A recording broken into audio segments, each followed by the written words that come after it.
So freshly installed, recently installed are these solar lights by the government of Antigua and Barbuda on the address of the Antigua Public Utilities Authority.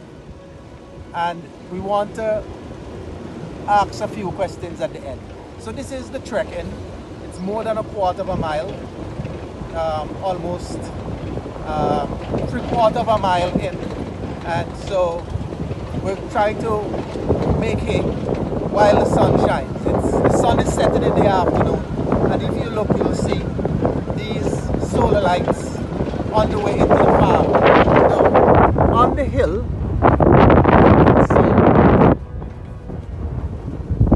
just there in the background, that is Ras Freeman's. Ras Freeman's. So just below Ras Freeman's, as we take our drive in, is this farm. And as I said, the farm has been in the family of MP E.P. Chet Greene for many years.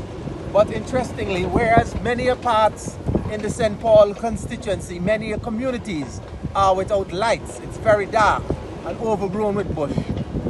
Here it is, we have this situation where the road to the farm under the control of MP Greene, the MP for the area, is cleared and solar lights are installed.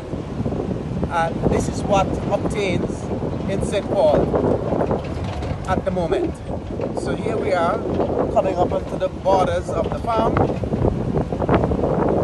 and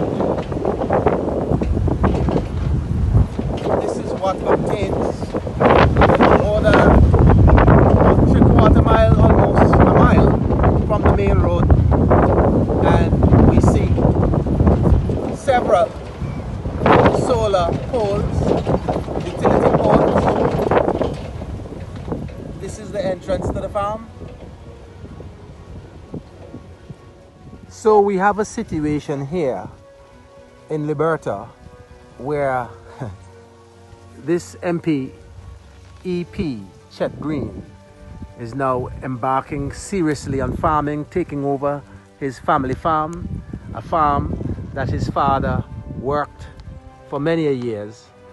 And there's an interesting situation developing now in Antigua and Barbuda, where members of parliament on the government side, starting with Prime Minister Brown, are competing with farmers.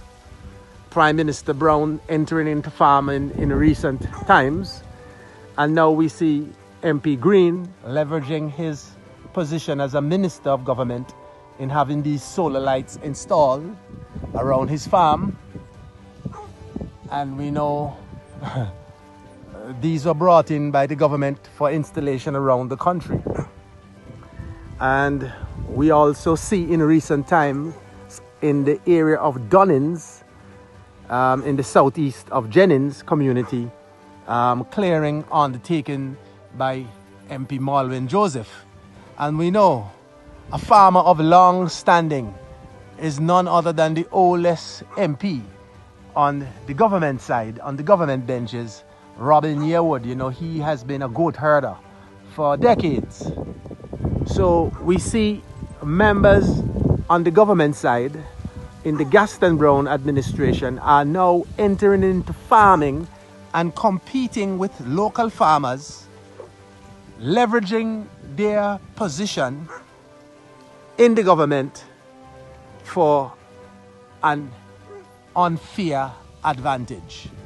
They are cornering the market for food security in Antigua and Barbuda. There you have it, folks. The enrichment policy is being pursued at a high pace. They're in hot pursuit of the enrichment policy.